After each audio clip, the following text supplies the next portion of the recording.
I have a message of hope that I want to share with you tonight, Mom.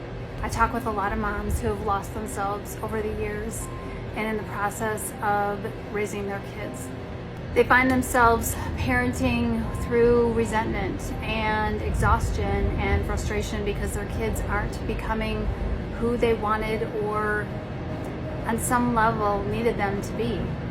They spent years pouring into their kids and now find that their kids have different values or are taking a different path than the parent wants or intends for them, or they have some personality traits that the parent never anticipated. And a lot of times they've lost themselves. Moms have lost themselves because they didn't put up any kind of personal boundaries around taking care of their own needs while they continuously poured into the rest of their family.